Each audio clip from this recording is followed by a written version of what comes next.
Estamos aqui para meditar mais um pouquinho na palavra de Deus e hoje nós estamos no Salmos capítulo 9, né? E são 20 versículos e nós vamos tentar resumi-los para não ficar longo a mensagem, tá? Esse estudo, né? Então vamos lá, Salmos capítulo 9, aqui em cima diz assim, no prefácio diz assim, ó, ação de graça por um grande livramento. Coloca a mão assim no seu coração. Deus, em nome de Jesus, abre o nosso entendimento, meu Deus, nessa manhã, ou nessa tarde, ou noite, meu Deus, eu não sei que hora que essa pessoa, meu Pai, vai estar ouvindo essa mensagem, mas nos ensina a ouvir a Tua voz, em nome de Jesus, Pai. Amém. Então, queridos, aqui no Salmos capítulo 9, versículo 1 a seguir, diz assim, eu te louvarei, Senhor, de todo o meu coração. Contarei todas as tuas maravilhas, e em ti me alegrarei e saltarei de prazer, cantarei louvores ao teu nome, ó Altíssimo, porquanto os meus inimigos se retrocederam e caíram e pereceram diante da tua face, pois tu tens sustentado o meu direito e a minha casa, tu sustentastes no tribunal, tu assentastes no tribunal e julgaste justamente, repreendeste as nações, destruíste os ímpios e o inimigo consumiram-se a assolação. Tu arrastaste as cidades e as memórias pereceu com ela. Mas o Senhor está assentado perpetuamente, já preparou o tribunal para julgar. Ele mesmo julgará o mundo com a sua justiça, julgará os povos com a sua retidão. Amém? Olha o que o Davi fala aqui. Ele fala, Senhor, eu vou saltar de alegria na sua presença, porque o Senhor é digno de todo louvor. Ele falou, o Senhor, ele está contando aqui as maravilhas que Deus fez na vida dele. Ele falou, o Senhor me livrasse das mãos dos ímpios, das mãos daqueles malfeitores que vêm contra a minha vida, e ainda escreveu o meu nome no livro da vida. Eu vou saltar de alegria na sua presença, porque o Senhor é o Deus que julga, o Deus justo, o Deus poderoso, o Deus que não é homem para que minta, e nem filho do homem para que se arrependa. Amém? Ele falou, eu vou saltar de alegria na tua presença, porque o Senhor é todo poderoso, e além do Senhor ter livrado a minha vida da mão dos malfeitores, o Senhor ainda me salvou, me deu salvação, escreveu o meu nome no livro da vida. E ele fala assim, eu sei que o Senhor está sentado num lindo trono aí de glória, e está preparado para julgar toda a humanidade. Oh, mas como que é maravilhoso você chegar nesse estágio, né? Nesse ponto que você já começa a agradecer a Deus por tudo que Ele tem feito, né? Aqui, no versículo 6, ele diz assim, ó, o inimigo consumaram-se as assolações, tu arrastaste as cidades e as memórias pereceram. Mas o Senhor está assentado perpetuamente, já preparou o seu tribunal para julgar. Ele mesmo julgará o mundo com a sua justiça, julgará os povos com a sua retidão. O Senhor será também um alto refúgio para os oprimidos, um alto refúgio em tempo de angústia. Em ti confiarão os que conhecem o teu nome, porque tu, Senhor, nunca desamparaste os que o buscam. Imagina, queridos, até aqui no capítulo 10, né? Ele fala da grandeza de Deus, ele fala, o Senhor é um Deus todo-poderoso, o Senhor vai julgar toda a humanidade, mas porém o Senhor tem misericórdia daqueles que têm tido muitas faltas. Ele falou, aqueles que estão aí desamparados pelo mundo não são desamparados pelo Senhor, porque o Senhor não deixa confundido aqueles que buscam o Senhor. Amém? Deus, ele não deixa ninguém confundido. Ó, ele falou assim, ó, eu confio que o Senhor nunca vai deixar desamparado aquele que busca o Senhor. O Senhor é o refúgio, o Senhor é a fortaleza no tempo da angústia. Amém? Se você está se sentindo angustiado hoje, desamparado, você tem um Deus que não te desampara jamais. Um Deus que você pode pedir para Ele e Ele está pronto para responder. Amém? Ontem ouvimos uma palavra muito maravilhosa na igreja, né, na casa de Deus, que nosso Deus é um Pai que está pronto para nos abençoar. Basta nós reconhecermos que Ele é o nosso Pai. E o que a gente faz quando a gente chega na casa do nosso Pai, né? Que mensagem maravilhosa. A mensagem dizia assim, o que você faz quando chega na casa do seu Pai? A primeira coisa que a gente faz é o quê? Bênção, né? Fala, benção, Pai, benção, mãe. Por que a gente pede a bênção? Porque a gente pede a bênção para quem pode nos abençoar, né? esse é um bom costume, né? No Antigo Testamento, o pai, antes de morrer, né, de ir embora dessa terra, ele colocava a mão sobre a cabeça dos filhos e passava a bênção das gerações, né? Determinava a bênção. Hoje, para aqueles que são bem ensinados, né? Chega na casa do pai e eles pedem bênção, bênção pai, bênção mãe. Então, a bênção, quando o filho que reconhece que o pai é pai, ele chega e ele fala, bênção pai, bênção mãe, né? Porque o pai e a mãe, ele pode abençoar. Assim é o nosso Deus. Pede a bênção para ele, pede que ele te abençoa. Amém? E Davi aqui estava falando que nenhum deles pode ficar sem ser abençoado. Porque Deus é o Deus que é pai. Ele não é qualquer coisa, ele é o Todo-Poderoso. Amém?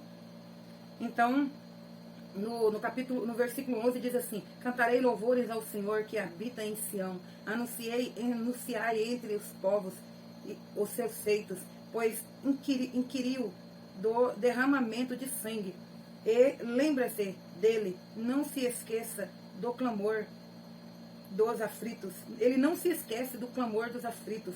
Tem misericórdia de mim, Senhor. Vê como se fazem sofrer aqueles que te aborrecem.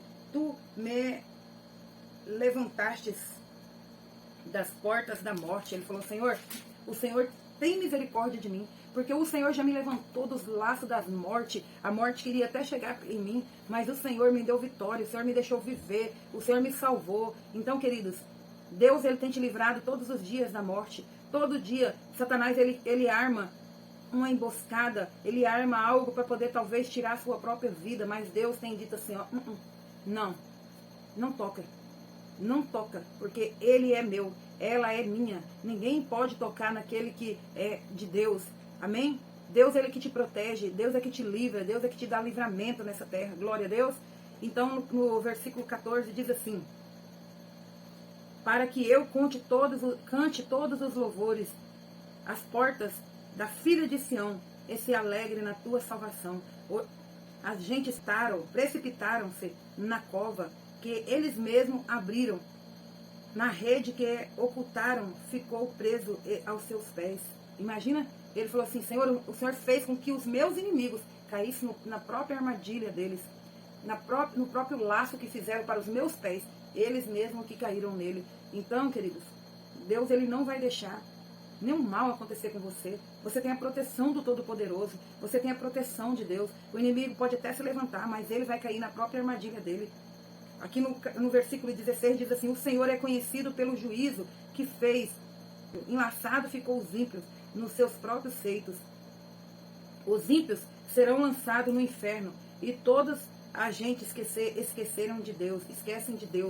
Queridos, aqui está falando essa palavra, muitas das vezes nós não queremos ouvir essa palavra inferno, mas o próprio Jesus, o próprio Deus deixou aqui registrado na palavra dele que há um lugar de terror, de inferno mesmo, um lugar triste para aqueles que virar as costas para Deus. Ele fala aqui, ó, no versículo 17, pode acompanhar aí na sua casa, os ímpios serão lançados no inferno, e todos os agentes que se esquecem de Deus.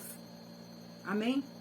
Versículo 18, porque o necessitado não será esquecido, os necessitados não serão esquecidos, porque Deus, ele não está com os ouvidos fechados. Deus, ele não, a memória de Deus, ela não falha. Deus é o Todo-Poderoso, e ele lembra de cada situação na nossa vida, e ele fala bem assim, ó, para sempre será perpetuado o nome daqueles que não esquecem de Deus. Os pobres serão lembrados. Qual que é os pobres que ele está falando aqui? Aquelas pessoas que não é pobre de espírito que eu estou falando, eu estou falando de pessoas que têm muita necessidade mesmo, né? Porque tem muitas pessoas que têm muito dinheiro e é pior do que os pobres de espírito. É pobre de espírito, que é muito pior do que não de ter falta das coisas. É ser pobre de espírito, né? Quantas pessoas que a gente conhece que dá até dó de conversar com ela, porém ela é muito boa, muito bem de situação, né? 19 diz assim, levanta-te, Senhor. Não prevaleça o homem, seja julgados as gentes perante a tua face. Aqui, Davi está falando assim, ó, sabemos que as nações são totalmente destruídas, aquelas que se esquecem do Senhor. Talvez hoje pode até estar de pé, mas basta uma palavra do Senhor e elas são destruídas, são banidas dessa terra, porque viraram a face né? Porque se esqueceram de Deus. Os ricos serão lançados no inferno, mas os necessitados serão lembrados. Amém? Deus não se esquece dos seus, queridos. Deus não se esquece de nenhum dos seus. Então, aqui o salmista, ele está fazendo um louvor de ação de graça a Deus, contando o que Deus já fez na vida dele. Será que é fácil nós contarmos aquilo que Deus fez na nossa vida? Ontem também no culto nós ouvimos uma palavra semelhante, que Deus faz tantas coisas na vida das pessoas e as pessoas não têm essa ação que Davi teve aqui, ó, ação de graça, de contar as maravilhas que Deus tem feito na vida deles. Deus fez algo na sua vida? Você tem um testemunho para contar na casa de Deus? Então, levanta do seu lugar, vá até a casa de Deus, não interessa qual, e conta as grandezas dele para que ele seja exaltado. Amém? Davi aqui fez um culto de ação de graça. Ele começou louvando a Deus e terminou dizendo assim: o Senhor é o Deus que abate aqueles que se levantam contra aqueles que buscam o Senhor. Amém? Então não precisa de você fazer nada com as suas próprias mãos. Quantas vezes você dobrou o seu joelho e Deus respondeu você?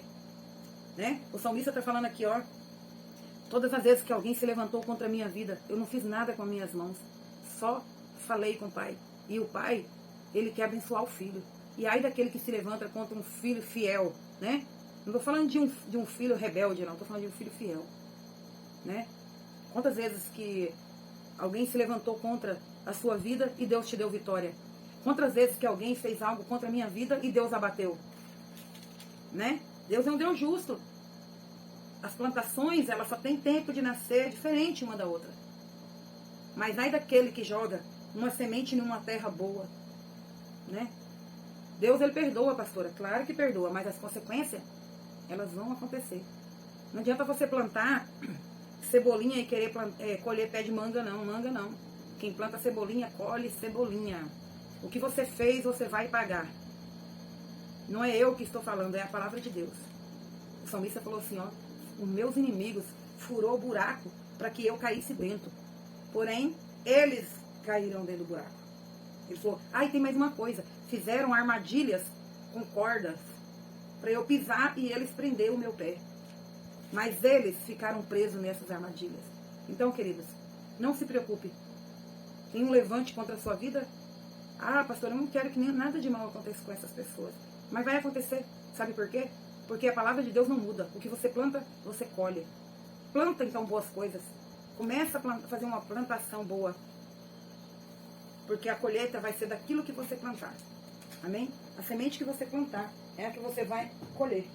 Então, nessa manhã eu quero convidar você a fechar os teus olhos, onde você estiver, para que eu possa fazer uma oração breve para você. Deus, nesse dia, meu Pai, eu abençoo o dia dessa pessoa.